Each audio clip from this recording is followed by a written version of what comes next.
just want to touch on a couple of things that MaryAnn and Steve both have brought up, because I don't know, many of you may know that I had a show called The Crime Chronicle back in 2013, and I went on a ride-along here in Arkansas with Pulaski County Sheriff's Department.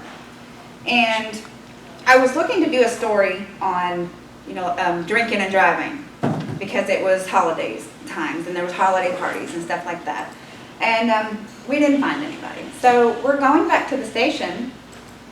There comes a car directly at us, just like MaryAnn's son. We pulled the man over. He was drunk. He was an illegal alien. I took pictures. I stayed in the car. He tried to run. He had 2 IDs, and he couldn't speak any English.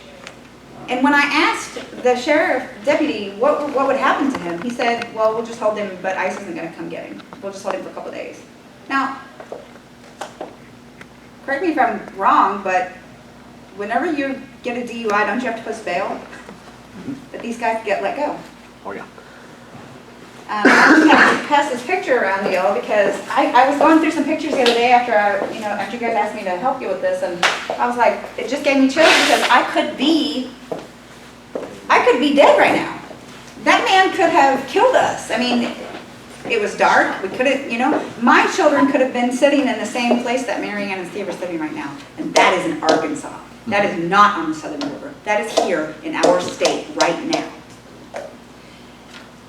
And it makes me angry to think about it, because they just let him go. And he probably, I don't know, he probably went off and did the same thing, as soon as he got out, may have killed someone. I don't know. We don't know.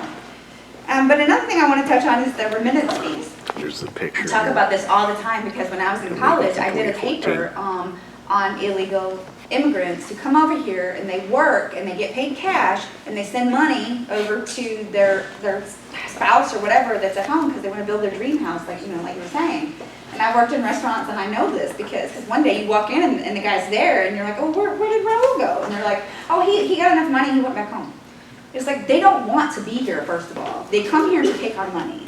And secondly, I don't know if remittance fees, I don't know if people know what exactly that is, but it's money that Mexico or the city or whoever, the country, the person on the other end of that is collecting the money. That country gets money from that wire transfer. They're making billions of dollars off of our economy.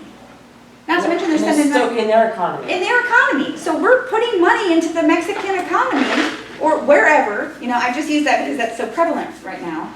But they're taking our money out of our economy, taking our jobs, and all that money should be spent here in our country, not taken back to build them a house. And the last thing I want to touch on, because it's everything that you talk about are the things that I push all the time, and Kenny and Russell and everybody that knows me knows I rant about these things. I have been a victim of Antifa in Central Arkansas. And I was in D.C. this week, and I was sitting here thinking to myself, I don't have to accept liberal crap. I'm an American citizen. I don't have to accept this anymore. I don't have to bully people, and I don't have to persecute them for their choices, but I don't have to accept them. And I don't have to ask you to accept them, and I don't have to condone you when you don't accept them, because you have a right as an American citizen to believe what you want to believe and what you don't. And if you don't feel that that's acceptable to your moral character, you don't have to accept it. And we need to put our foot down on that, because these folks that call themselves Antifa are actually fascists. What they did to me was they harassed me. They called they called my house. They threatened to kill me. They threatened to slice my throat. They got me banned from some places that were actually, I thought were on my side, but they're not. But and the thing about it is all this was because I disagreed with something in the LGBT community. They threatened my children.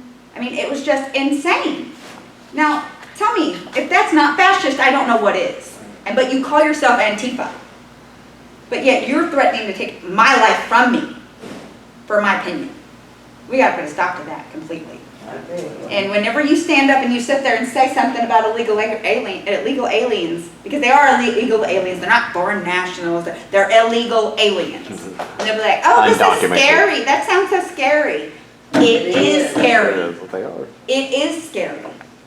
And I just wanted to leave you with that. Do not feel bad about expressing your opinions because they won't feel bad about it. Amen. Thank you everyone for coming tonight. We appreciate it.